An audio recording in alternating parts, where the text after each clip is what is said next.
नमस्कार दर्शकों, अभी आपके स्क्रीन पे दिखाई दे रहा है प्रेजेंट इम्परफेक्ट टेंस। तो हम बात कर लेते हैं पहले कि टेंस क्या है, जिसको आप बहुत पहले पढ़े हैं, आगे भी पढ़िएगा। ठीक है, आप चाहे किसी क्लास में हो, ज़रूरी नहीं कि आप किस क्लास में हो। तो ये देखिए, टेंस के बारे में हम जब भी चर्चा करेंगे कि टेंस क्या है, तो आप कह देते हैं कि टेंस जो है ये, इसको हम हिंदी में काल कहते हैं। यानी इसका मतलब होता है समय से है, कि एक वाक्य जो है वो किस तरह के समय के बारे में बताता है, वो हम समझते हैं। और जैसे ही हम टेंस बात विचार आता है, तो ये तुरंत तीन चीज़ें आती है हमको, कि एक जो होता है वो प्रेजेंट टेंस आता है, प्रेजेंट टेंस आता है, ठीक है। दूसरा जो होता है वो पास्ट टेंस होता है। ये सबको पता है, हम कुछ एक्स्ट्रा नहीं पढ़ा रहे हैं, हम केवल चीज़ों को समझाने की कोशिश कर रहे हैं कि ये आसान कैसे लगने लगते हैं। प्रेजेंट टेंस हो गया, पास्ट टेंस हो गया, और जो तीसरा होता है ये फ्यूचर टेंस होता है। ठीक है, फ्यूचर टेंस होता है। कोई कोई इसको फुटरे भी पढ़ देता है, जो कि सरासर गलत है। ये फ्यूचर टेंस। यानी अब इस प्रत्येक की बात करें तो प्रत्येक का चार चार होता है। यानी चार चार क्या होता है भाई, तो चार चार टाइप होते हैं, चार चार प्रकार होते हैं। तो उन चारों के बारे में हम चर्चा कर लेते हैं, फिर हम आपको जो रियली स्क्रीन पे जो लिखे हुए हैं उनके बारे में हम बताने की कोशिश करेंगे कि वो कौन कौन है। दरअसल हम आपको आज समझाना चाह रहे हैं कि जो चीज़ें जारी है या जो काम हो रहा है, यानी जिसको हम आसानी से कहते हैं कि जिस हिंदी वाक्य क्रिया के अंत में रहा है, रही है, ये सब आ रहे हों, तो उसको हम कैसे बनाते हैं, तो उसको हम प्रेजेंट इम्परफेक्ट के रूप में बनाते हैं। लेकिन इसको पढ़ाने से पहले हम आपको केवल ये बता देना चाहते हैं कि ये जो प्रेजेंट टेंस है, इसमें ये कितने तरह के होते हैं और कौन कौन होते हैं, वो चारों के नाम हम आपको बता दे रहे हैं। पहला जो आता है उसको हम कहते हैं प्रेजेंट इंडेफिनिट। क्या कहते हैं? Present indefinite, indefinite. ठीक है, अब आप इसको प्रेजेंट इंडेफिनिट कहिए या सिंपल प्रेजेंट कहिए, इसका दूसरा नाम जो हो गया वो क्या हो गया भाई, तो सिंपल प्रेजेंट हो गया। ठीक है, ये पहला हुआ। दूसरा की अगर हम बात करते हैं कि दूसरा कौन सा है, तो दूसरा का नाम है प्रेजेंट इम्परफेक्ट कहिए, कंटिन्यूअस कहिए या प्रोग्रेसिव कहिए। जो आपके स्क्रीन पे इम्परफेक्ट है, यानी हम दूसरा वाला पढ़ाने जा रहे हैं आपको, तो हम केवल अभी बता दें आपको कि उसको हम क्या कहेंगे भाई, तो प्रेजेंट इम्परफेक्ट कहेंगे, इम्परफेक्ट। इम्परफेक्ट क्यों बोलते हैं? चूंकि काम परफेक्ट यानी पूरा नहीं हुआ है, काम जारी है, इसलिए इसको हम इम्परफेक्ट कहते हैं। और एक दूसरा वर्ड आता है जिसको हम कहते हैं कंटिन्यूअस। और कंटिन्यूअस का मतलब होता है लगातार, यानी जो काम शुरू हुआ है वो अभी कंप्लीट नहीं हुआ है, जारी है। तो इसको एक और वर्ड से जानते हैं, प्रोग्रेसिव। हम कहते हैं कि नहीं, फलाना अभी प्रोग्रेस कर रहा है, यानी अभी जारी है उसका काम, तो हम यहाँ लिख सकते हैं प्रोग्रेसिव। ठीक है, ये बिल्कुल आसानी से आपको समझ में आ जाएगा। फिर इसके बाद आता है जो थर्ड नंबर का जो आता है, वो कहते हैं हम प्रेजेंट परफेक्ट, प्रेजेंट परफेक्ट। यानी इसमें पूरा का पूरा परफेक्ट हो गया कि हाँ भाई अब काम जो है वो खत्म हो चुका है, परफेक्ट हो गया। उसके बाद चौथा और आखिरी जो आता है, तो वो आता है प्रेजेंट परफेक्ट कंटिन्यूअस। क्या होता है? Present perfect continuous. देखिए, इसमें एकदम आपको ट्रिकी समझाने की कोशिश करेंगे ताकि आपको आसानी से बिल्कुल समझ में आए। थोड़ा भी वीडियो स्किप नहीं करिएगा, देखिएगा। अगर अच्छा लगे तो कोई ज़बरदस्ती नहीं है, आप बीच में स्किप करके भी भाग सकते हैं। आपको अगर बहुत ज़्यादा ज्ञानवान है तो छोड़ सकते हैं, उससे कोई दिक्कत नहीं है। फिलहाल हम जो आपको आज चीज़ें दे रहे हैं वो आप इससे पहले पढ़े नहीं पढ़े मतलब नहीं रखता, रखता है कि आप मेरे द्वारा कितने अच्छे से समझ पा रहे हैं, ये बात रहता है। आज हम लोग जो पढ़ने जा रहे हैं वो हम क्या पढ़ेंगे, प्रेजेंट इम्परफेक्ट पढ़ कहिए इसको, या कंटिन्यूअस कहिए, या प्रोग्रेस कहिए, ठीक है, या प्रोग्रेसिव कहिए। ठीक है, प्रोग्रेस कहिए, प्रोग्रेसिव कहिए, प्रोग्रेसिव ज़्यादा बेहतर होगा। ठीक है, तो इसके बारे में हम बात करेंगे कि ये क्या है। स्ट्रक्चर आपके सामने दिख रहा है, हम स्क्रीन कर दे रहे हैं, इसको इरेज कर दे रहे हैं। ठीक है, स्क्रीन को, ये आपका स्क्रीन इरेज हो गया। तो इसका जो स्ट्रक्चर है वो बोर्ड पे आपको दिख रहा है। भाई पहले क्या लगाना है, पहले हमको सब्जेक्ट रखना है, सब्जेक्ट के बाद इज एम आर, यानी जो एक्सिलरी वर्ब जिसको हम कहते हैं वो रखना है। फिर उसके बाद क्या रखना है, भर में आईएनजी हमको लगाने हैं। अच्छा, इसको बनाने से पहले थोड़ा सा हम एक बार आपको पीछे की तरफ ले चलते हैं कि सेंटेंस में मेनली सब्जेक्ट के रूप में क्या क्या आ सकता है। तो देखिए, इसके बारे में हम चलते हैं। तो ये देखिए, आपको दिख रहा होगा, सबसे पहले आपको दिख रहा है स्क्रीन पे, यहाँ पे मैं दिख आई दिख रहा है, मैं तो नहीं दिख रहा है, सॉरी, आई दिख रहा है। और आई का मतलब आप सबको पता है कि इसका मतलब क्या होता है, मैं होता है। और इसके साथ जो इसका एक्सिलरी वर्ब लगता है वो एम लगता है, हमेशा याद रखना है। अब जहां कहीं भी आई आएगा, जहां कहीं भी आएगा उसके साथ एक्सिलरी वर्ब लगेगा। कब? जब प्रेजेंट में बात हो रही हो तब। ठीक है, ऐसा नहीं कि पास्ट में भी एम नहीं लगेगा, ऐसा कुछ नहीं है। ठीक है, यहाँ जब हम प्रेजेंट की बात कर रहे हैं तो यहाँ इसके साथ ये प्रेजेंट परफेक्ट के साथ ये एम ही लगने वाला है। और वर्ब में चूंकि आईएनजी है तो यहाँ अलग है, ये चीजें आपको हम बाद में बताएंगे। अभी जस्ट केवल ये समझिए किसके साथ कौन सा डूअर है, चाहे टाइम आउट जो लगता है वो क्या लगता है। अब यू है तो यू का मतलब क्या होता है? तुम होता है, आप होता है, ठीक है, आप लोग भी होता है, तुम लोग भी होता है। ठीक है, उसके बाद यहाँ वी है, वी का मतलब होता है हम सब, यानी अकेले हैं तो आई, या अकेले से दो हो गए या दो से ज्यादा हो गए तो उस कंडीशन में हम वी लगाते हैं, यानी हम लगाते हैं। दे का मतलब वे से है, वे कहिए या वे लोग कहिए। ठीक है, उसके बाद यहाँ प्लस लिखने का मतलब है कि जब ये ज्यादा हो, जैसे लड़के अगर हम कह रहे हैं यानी बॉयज कह रहे हैं तो उस कंडीशन में ये प्लूरल फॉर्म में आ गया तो यहाँ पे हमको बॉयज लिखने होंगे। तो इन सब चीजों के साथ हम क्या लगाएंगे? डूअर में क्या लगाएंगे? एक्सिलरी वर्ब में क्या लगाएंगे? तो हम आर लगाने वाले हैं। ठीक है, उसके बाद आता है ही सी इट। ही देखिए, ही का मतलब वह होता है, ये किसी पुरुष के लिए होता है यानी मेल पर्सन के लिए होता है। उसके बाद सी यानी ये भी वह होता है, यानी ये किसी स्त्री के लिए होता है, यानी फीमेल के लिए होता है। उसके बाद ईट है, ईट का मतलब यह वह दोनों होता है, यह और वह दोनों होता है। ये किसके लिए होता है? तो ये निर्जीव के लिए होता है, यानी जिसमें कोई जीव ना हो। ठीक है, नॉन लिविंग थिंग्स के लिए होता है। फिर सिंगुलर है कि अकेले किसी का नाम अगर आता है, जैसे मान लीजिए राम ही लिखना हो या पटना या सीता गीता कुछ भी लिखना है तो उसके साथ हमने क्या उपयोग करना है? ईज उपयोग करना है। ठीक है, ये आपको समझ में आ गया होगा। जब सेंटेंस हम बनाएंगे तो उसमें बहुत सारा इसका उपयोग करेंगे। फिर आते हैं अपने यहाँ पहले वाले पे कि यहाँ देखिए स्ट्रक्चर कह रहा है कि सब्जेक्ट टीज एम आर प्लस वर्ड में आईएनजी लगाना है, प्लस उसके बाद अदर वर्ड का इस्तेमाल करना है। ठीक है, यही है।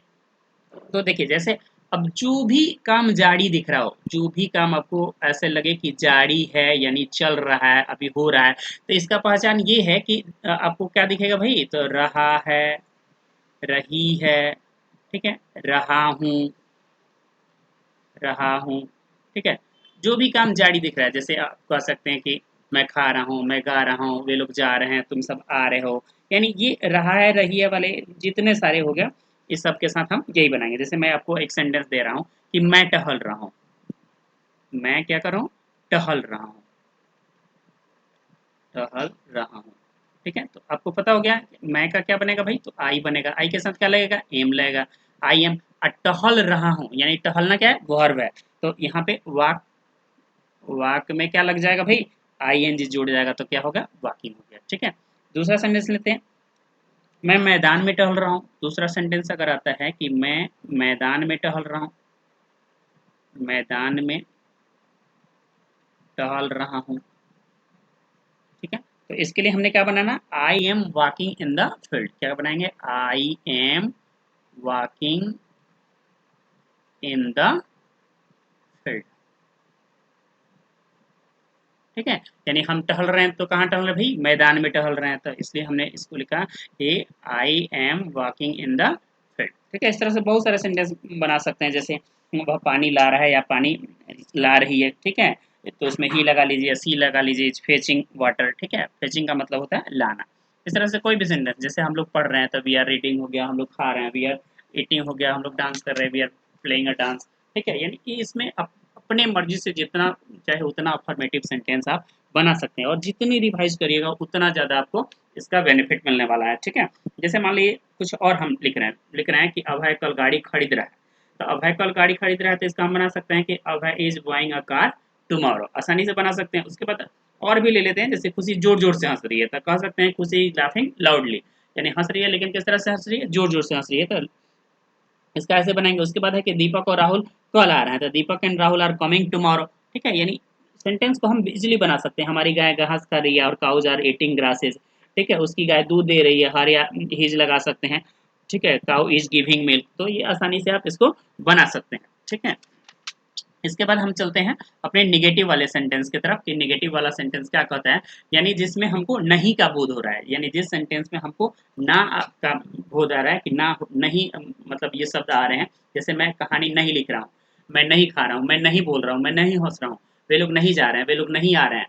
ठीक है, वे लोग नहीं कर रहे हैं, कुछ भी मॉल जाना, बाजार जाना, कुछ भी जो आपको आसानी से आप जहाँ भी रहें वहाँ भी इस सेंटेंस का उपयोग कर सकते हैं। तो इसका स्ट्रक्चर की हम बात करें तो बिल्कुल वैसे ही है कि हमने सबसे पहले आपको क्या लेना है, सबसे पहले सब्जेक्ट देखना है कि सब्जेक्ट मेरा कौन सा है। तो सबसे पहले हम सब्जेक्ट रखेंगे और सब्जेक्ट के बाद हम सब्जेक्ट के अनुसार हम डूअर या एक्सिलरी वर्ब का जो उपयोग करते हैं उसको रखेंगे कि पहले हमने इज, एम, आर जैसा सब्जेक्ट उसके अनुरूप हम लगाएंगे। उसके तुरंत बाद हमने नट लगाना है और इसके बाद जो वर्ब का चौथा रूप है यानी भी फोर जिसको कहते हैं, या भी में आईएनजी, जो वर्ब में आईएनजी जोड़ना है वो लगाएंगे, या और इसके बाद अदर वर्ड लिख सकते हैं। ठीक है, ये आपका हो गया, क्या हो गया भाई, स्ट्रक्चर हो गया। यानी इसके ही दम पे आप बनाओगे। ये अगर याद है तो आप आसानी से, रटना नहीं है, बिल्कुल समझ के बनाना है। या अगर आप चाहते हो तो इसको शॉर्ट फॉर्म में भी, जैसे इज नॉट, आर नॉट, ठीक है, तो इसको आसानी से भी बना सकते हो कि subject plus are and plus या isn't plus verb four plus other word, ऐसे करके बना सकते हैं। जैसे एग्जांपल में अगर हम ले लें, एग्जांपल में कुछ एक दो तीन मैं बना के दिखाता हूँ अभी। एग्जांपल अगर ले लें, ये इसी कलर का है तो ज़्यादा अच्छा नहीं दिख रहा है, नहीं कोई दूसरा कलर चूज कर लेते हैं, पीला वाला ही ले ले रहे हैं। एग्जाम्पल में हो गया कि मैं कहानी नहीं लिख रहा हूँ, मैं कहानी, थोड़ा पतला कर देना, इसको ज़्यादा ही मोटा हो गया, मैं कहानी नहीं लिख रहा हूँ, नहीं लिख रहा हूँ। देखिए रहा हूँ, रही हूँ आ गया, नहीं लिख रहा हूँ यानी निगेटिव है, तो लिख लिख रहा हूँ तो पहले इसमें सब्जेक्ट क्या है, आई है, तो क्या लगाएंगे, आई एम नॉट, उसके बाद क्या होगा, राइटिंग, राइटिंग स्टोरी। ठीक है, मैं कहानी नहीं लिख रहा हूँ तो आई am not writing a story.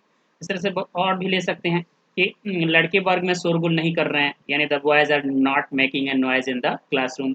वर्षा नहीं हो रही है, it is not raining. Chhotu और बड़ू मुझे तंग नहीं कर रहे हैं, यानी Chhotu and Badu are not vexing me. ठीक है, मैं कल वहाँ नहीं जा रहा हूँ, I am not going there tomorrow. ठीक है, तो इस तरह से आप आसानी से बना सकते हैं, जितनी मर्जी उतनी बना सकते हैं केवल इस स्ट्रक्चर की मदद से, जितना चाहे उतना बना सकते हैं। ठीक है, जैसे एक और ले लेते हैं कि उसका भाई समाचार पत्र नहीं पढ़ रहा है, तो कह सकते हैं कि his brother is not reading a newspaper. ठीक है, मेरा कुत्ता आजकल नहीं भौंक रहा है, my dog is not barking this days, आसानी से बना सकते हैं। हम लोग अगले वर्ष जापान नहीं जा रहे हैं, we are not going to Japan next year. ठीक है, आसानी से इस तरह से सेंटेंसेज आप बना सकते हैं। ठीक, माली फूलों को नहीं तोड़ रहा है, the gardener is not pickling flowers, यानी फूल तोड़ना, तो ये आसानी से आप बना सकते हैं। उसके बाद नेक्स्ट हम इंट्रोगेटिव की बात करते हैं, इंट्रोगेटिव की भी बात कर लेते हैं। इस पे आपको समझा देते हैं कि इंट्रोगेटिव भी बिल्कुल वैसे ही आसान है, आप बना सकते हैं इसको भी। इसमें करना क्या है भाई, तो जैसे ही सेंटेंस के शुरू में, अगर सेंटेंस के शुरू में एक शब्द आ रहा है जिसको हम क्या लिखते हैं, अगर इस तरह से अगर सेंटेंस के शुरू में क्या आ रहा है भाई, अगर वाक्य शुरू में ही क्या शब्द अगर हमको मिल रहा है, क्या दिख रहा है, तो इसको हम कहेंगे कि ये सेंटेंस कैसा है भाई, तो इंट्रोगेटिव का है। तो सब्जेक्ट के अकॉर्डिंग इसमें हम जो ऑक्सिलरी वर्ब होगा उसको पहले लगाएंगे। जैसे तो इसका स्ट्रक्चर होगा, क्या होगा भाई, तो इज होगा, एम होगा, आर होगा, यानी इनमें से कोई पहले होगा, फिर इसके तुरंत बाद सब्जेक्ट होगा। ठीक है, फिर उसके बाद वी फोर होगा और अदर वर्ड होगा। ठीक है, और डब्ल्यू यानी अदर वर्ड आ जाएगा। अब यहाँ भी देख लेते हैं और कहकर कि जैसे मैं मान लीजिए पहला सेंटेंस आ गया कि क्या मैं झूठ बोल रहा हूँ, पहला ही सेंटेंस अगर आ गया कि क्या मैं झूठ बोल रहा हूँ, झूठ बोल रहा हूँ। ठीक है, इस तरह से अगर सेंटेंसेस पहले आ गया तो देखना है इसमें है कि मेरा सब्जेक्ट क्या है, यानी बोलने का काम कौन कर रहा है, मैं। तो मैं का अंग्रेजी क्या होता है, आई, तो हमने आई के साथ क्या लगाना है, एम, तो हम पहले क्या लिखेंगे, एम आई। ठीक है, उसके बाद तुरंत क्या लगाना है, एम आई, मैंने क्या मैं, अब क्या कर रहा हूँ भाई, तो झूठ बोल रहा हूँ, तो am I telling, telling a lie. Telling a lie का मतलब होता है झूठ बोलना, और क्वेश्चन मार्क लिखेंगे ही लिखेंगे, इसको नहीं भूलेंगे, क्वेश्चन मार्क लगाना ही लगाना चाहिए। ठीक है, जैसे दूसरा सेंटेंस लिखिए, क्या वर्षा हो रही है, अगला सेंटेंस आपका क्या है भाई, तो क्या वर्षा हो रही है, हो रही है। तो इसका हम क्या बनाएंगे, क्या वर्षा हो रही है, तो क्या वर्षा हो रही है, तो इसमें वर्षा क्या है, नेगेटिव है, नेगेटिव कह रहे हैं, वो आपका नॉन लिविंग थिंग है, तो इसके लिए हम ईट का उपयोग कर सकते हैं। तो हम लिखेंगे कि is eat raining, is it raining, question mark जरूर लगाएंगे। जैसे क्या सत्यजीत कल आ रहा है, तो इज सत्यजीत कमिंग टुमारो, क्या आप लोग उसकी मदद कर रहे हैं, आर यू हेल्पिंग हिम, क्या तुम्हारी शिक्षिका तुम्हें पढ़ा रही है, is your teacher teaching you, ठीक है, क्या अगले सप्ताह तुम दिल्ली जा रहे हो, are you going to Delhi next week. इस तरह से हम अपनी जितनी मर्जी उतनी इस पे बना सकते हैं, जितनी मर्जी उतनी, ठीक है। और जितना आप ज़्यादा अभ्यास करोगे उतना ज़्यादा आपको फ़ायदा मिलने वाला है, उतना ज़्यादा फ़ायदा, ठीक है। जितना बार बार बनाओगे चीज़ों को, बार बार यूटिलाइज करोगे, तो उतना ही ज़्यादा आपको फायदा होने वाला है। और आखिरी होता है इंट्रोगेटिव नेगेटिव की बात कर लेते हैं। नेगेटिव इंट्रोगेटिव कहो या इंट्रोगेटिव नेगेटिव कहो, कोई बहुत ज़्यादा फर्क पड़ने वाला नहीं है। यानी इसमें सेंटेंस के बीचों बीच नहीं शब्द आएगा ही आएगा, यानी क्या भी आएगा और नहीं भी आएगा। तो इसका स्ट्रक्चर हम देख लेते हैं। इसका स्ट्रक्चर होगा, पहले इसका स्ट्रक्चर जो होगा, इसमें हम लिख सकते हैं एम हो जाएगा, सॉरी एक सेकेंड, पेन सेलेक्ट कर लें, एम हो जाएगा, ठीक है, ईज हो जाएगा, देखो एम को क्या लिख दिया, एम एम हो जाएगा, ईज होगा, आर हो जाएगा, ठीक है। उसके तुरंत बाद हमने क्या लगाना है, सब्जेक्ट लगाना है, और सब्जेक्ट के तुरंत बाद हम नॉट लगाएंगे, ठीक है। उसके बाद V4 लगाएंगे और अदर वर्ड लगाएंगे, ठीक है। ये हो गया क्या, ये हो गया आपका स्ट्रक्चर, इसके आधार पे बनेगा। जैसे एक सेंटेंस हम ले ले रहे हैं, पेन में अपना चेंज कर ले रहा हूँ, ठीक है। एक सेंटेंस हम ले ले रहे हैं यहाँ पे कि हाँ, क्या वह कल शिमला नहीं जा रहा है। सेंटेंस मेरा ये है कि क्या वह कल शिमला नहीं जा रहे हैं, क्या है भाई, शिमला नहीं जा रहा है, ये सेंटेंस है।